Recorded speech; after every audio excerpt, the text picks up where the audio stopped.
love and relationships, there are more things that are politically important than those two things. So bear with me.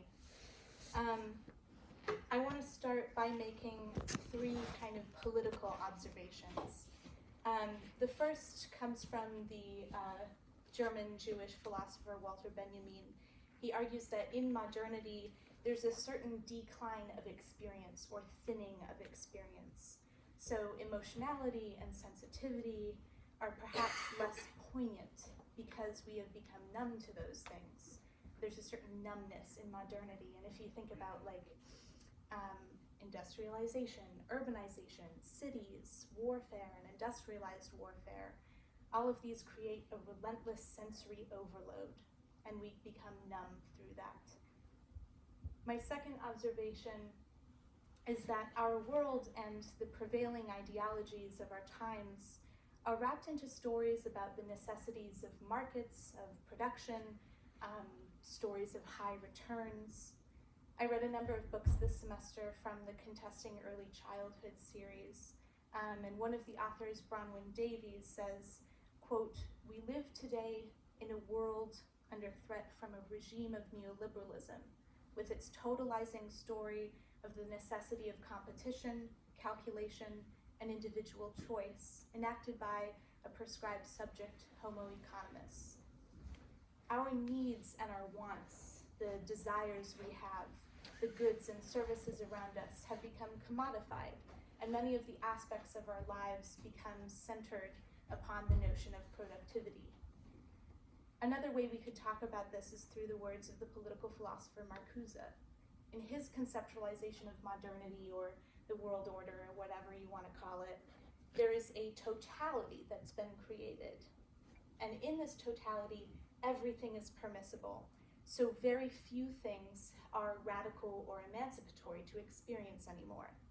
Our instincts and our desires, our experiences become part of this world system, and because it's part of that totality, it becomes easy to co-opt those things. It becomes easy for a capitalist productivity machine to co-opt those things, if you will.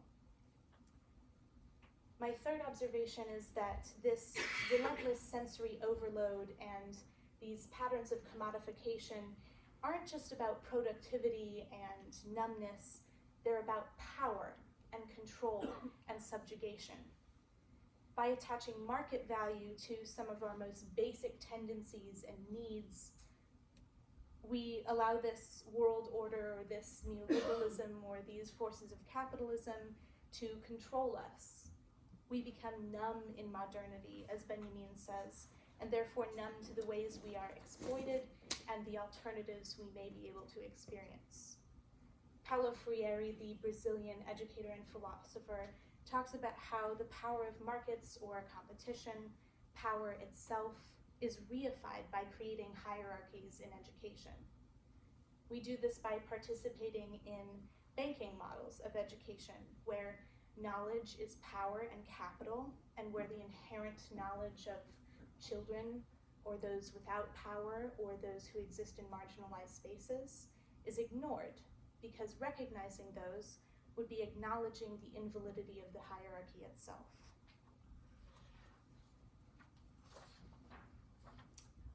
So I say these things because each are in tension with Mr. Rogers' Neighborhood, the TV show, and Fred Rogers himself. The silence, the quietness, the slowness of the show, the lack of high production value and the lack of kind of technology, the depth of meaning and emotionality he presents are all in direct contrast with the sensory overload that Benjamin names. That depth of meaning and lack of ulterior motives in the show, the kind of anti-scale nature of the show, rejects the story of high returns and markets and resists those patterns of commodification. Through these means and through the kind of vastly unusual model of relationships he presents, power itself is addressed. I want to share with you two videos, and I don't have a lot of time to explain them, so bear with me, but I think they will be lovely. Oh, I think I have to plug in. Pardon me, chat amongst yourselves.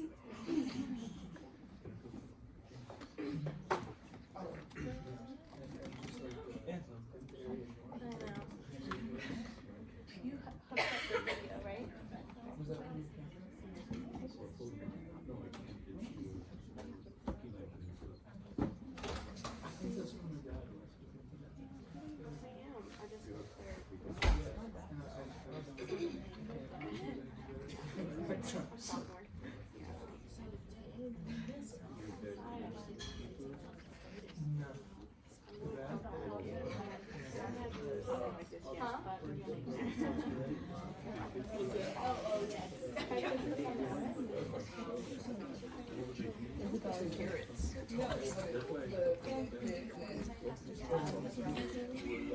I can't. And then also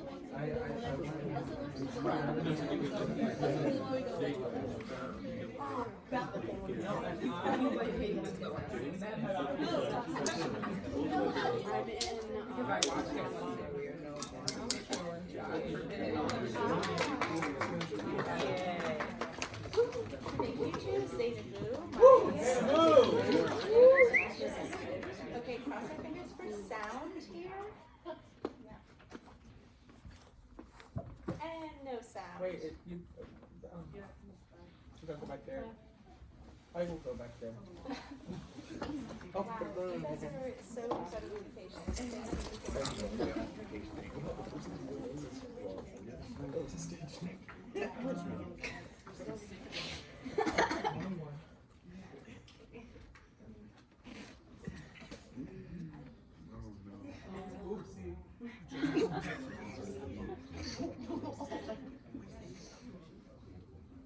Okay.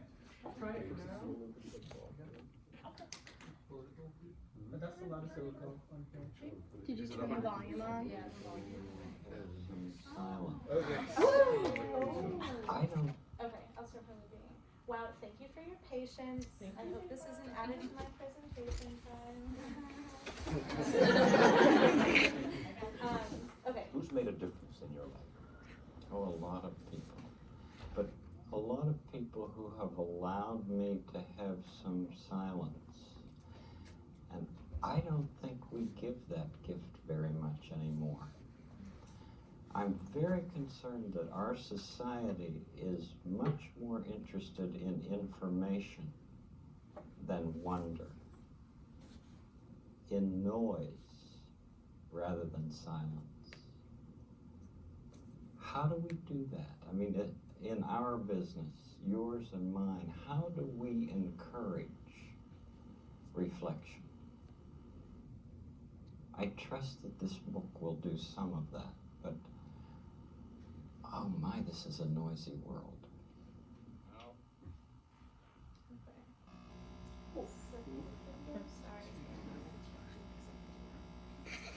It's done. Yeah.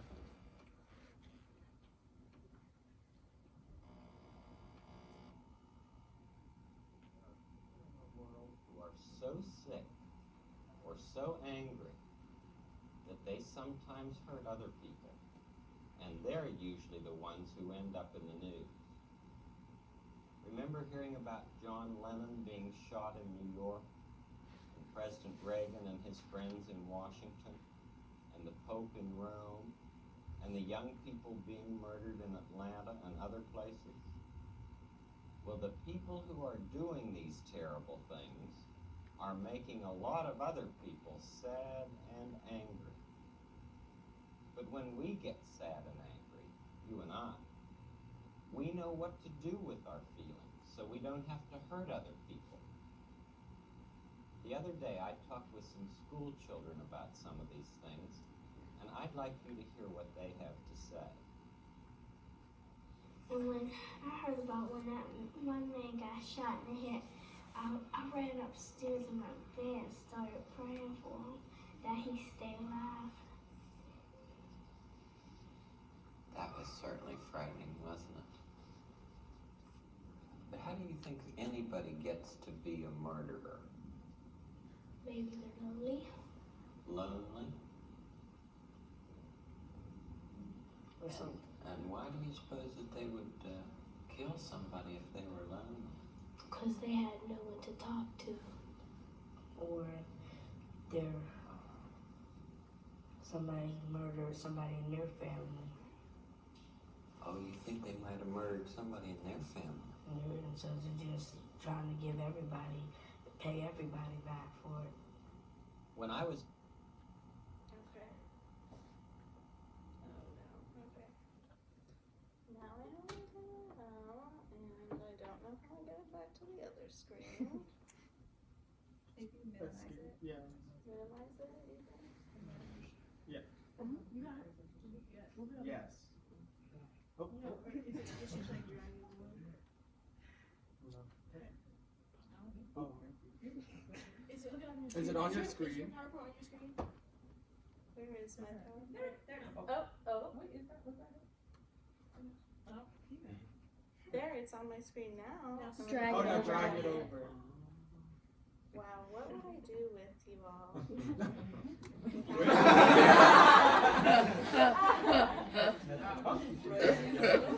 Yes.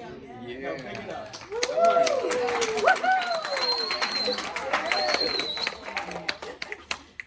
Okay, so getting back on track, something that I talked about before the videos was Marcuse's idea of our basic tendencies or our instinctual energies, pleasure especially, being co-opted by and for capitalist production. So experiencing pleasure can no longer be a radical act. Pleasure is co-opted, but love is not. And I want to talk about here how and why love is important for the show. To do so, I want to distinguish love and pleasure because I think we equate the two a lot in our everyday lives. Pleasure to me is about pure good. It's about ecstasy, feeling good all the time. And because of the simplicity, it's easy to co-opt, right? It becomes an easy tool of the market to rope us into submission because we want to feel good all the time. But love, as I'm sure many of you know all too well, is really hard sometimes. It's hard to love people and things. It's not just about the great joy, it's about great pain and great suffering as well. There's a duality there. St. Augustine said, love means I want you to be. Being isn't about being in happiness or pleasure, it's about being, it's absent of feeling. So it becomes harder, near impossible for a market force or for neoliberalism or whatever word you want to use to adopt love into its arsenal, perhaps because they are diametrically opposed to one another, but also because we don't seek love in the same way we seek pleasure. Mr. Rogers' Neighborhood is not about pleasure, it's about love. Even in the neighborhood of make-believe, which could so easily be about perfection or pleasure, problems are not swept underneath the rug. As we saw in the clip about gun violence, this show isn't a quick fix television show to entertain kids. It's about learning and understanding the deeply emotionally strenuous moments of life. And that's why it's about love and not pleasure, and that's also why it's part of this insurrectionary challenge to the numbness of modernity, because it's about real emotionality. And it's resisting these stories of high returns and markets and commodification because there's no hidden agenda in the show. It's truly about love. It's all right there when he sings, I like you the way you are. Judith Jordan, who is one of the founders of the relational cultural movement in feminist psychology, says that relationships can either follow a mutuality or power over model. In a mutuality model, those engaged in relationships empower one another. In a power over model, a relationship becomes about upholding an imbalance of power, similarly to the way Freire talks about hierarchies developing between teacher and student. Mr. Rogers' Neighborhood uses a mutuality model. As we saw in the video, Fred Rogers upturns that banking model of education, engaging with children deeply, redistributing power to them by giving them tools to learn and lead and explore and speak about their experience. He recognizes their inherent worth and wisdom.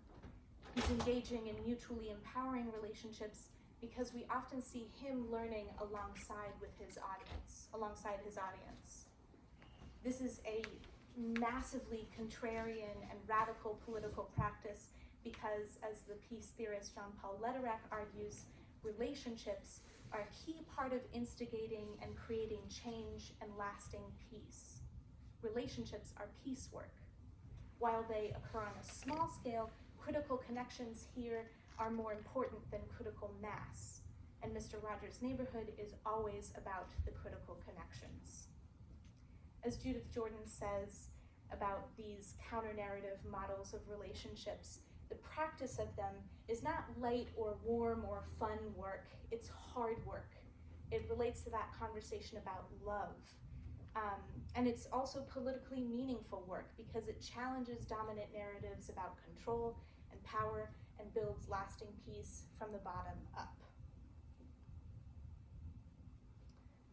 I mentioned really casually earlier that the neighborhood of make-believe could so easily be about perfection and pleasure, and I want to interrogate this deeper, on a deeper level. There's a sociologist who studies utopias, Ruth Levitas. She says utopias, in our popular understanding, are about impossibility. They're perfect, they're unattainable. But utopias should be, and actually are, about practicality and imagination, or exploration. They can help us understand that another world is possible. Real utopias are reminders that there should be and there are alternatives. I'd like to argue that Mr. Rogers' neighborhood is a real utopia because, as I've already talked about, it presents alternatives to this spectacle and shock of modernity and the commodification culture we experience. It's also about using and suggesting counter-narrative forms of relationships. I want to pay special attention to the neighborhood of make-believe because, one, semantically make-believe and utopia are so closely related. As I've already talked about, the neighborhood of make-believe is a real utopia because it's practical and imaginative. It is a world at once real and imaginary to us.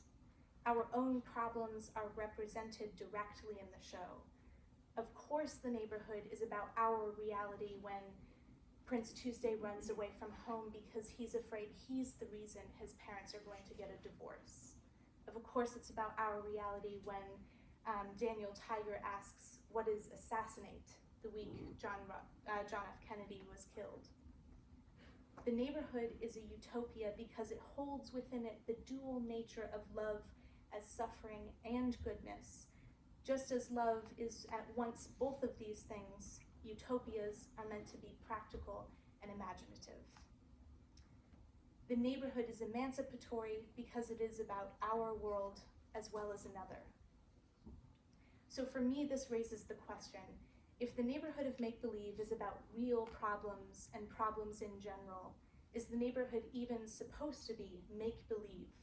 Is it supposed to be separate from us? If utopias aren't actually separate from us, what are they for? Bronwyn Davies is talking about alternative pedagogies here, but I think the sentiment is transferable to utopias.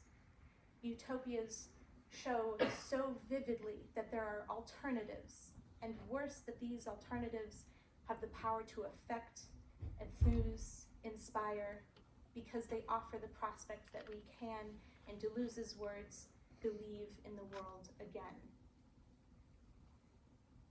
I walked into this project with a metaphor. If you can imagine walking outside on a sunny day and trying to look at the clouds, and suddenly a dark blanket is pulled over your head. You can't see the clouds at all. To me, that blanket is this modernity, the spectacle and shock, the world order that we're experiencing. It's what we're blinded by, especially when we try to seek the truth, whatever is beyond the blanket. Mr. Rogers' Neighborhood is for sure not a show that tears that blanket away at all, because it's not about dismantling or destroying structures or systems. Instead, he's presenting tiny moments of resistance. He was about quality and the message. When asked how many kids he had influenced in the Charlie Rose interview, he said, "I don't care." He was about critical yeast over critical mass. In the article that inspired the recent movie about Fred Rogers' life, Rogers said, "The connections we make in the course of a life, maybe that's what heaven is." So love and relationships are the means by which we can practice utopia. In the context of my metaphor, I think Mr. Rogers' Neighborhood is a small knife slowly cutting tiny holes in that blanket above our heads so that light can stream through and we can begin to see what's beyond. Thank you.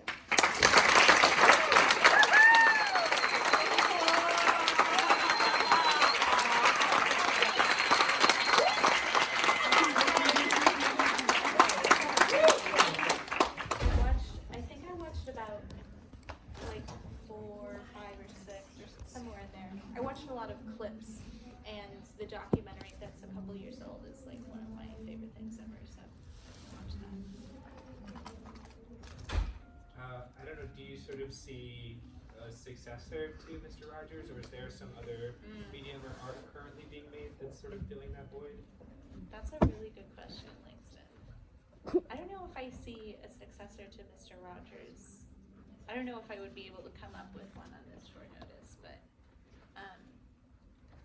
I don't know, do you? No, I no. We'll talk about it later. Okay. Atlas?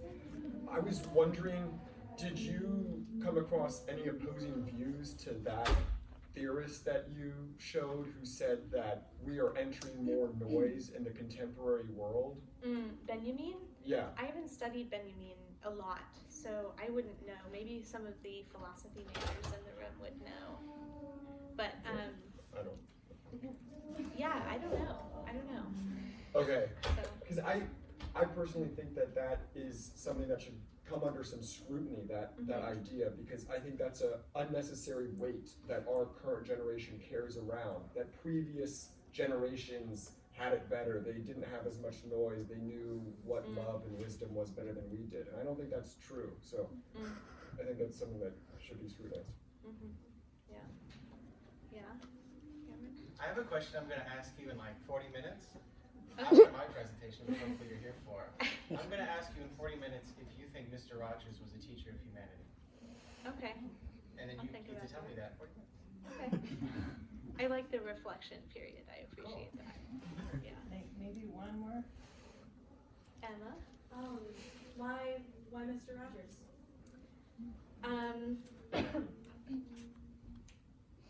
I think that relationships are really important in my life, perhaps the most important thing to me. And in my own childhood, I was very calmed by his show and very affected by it.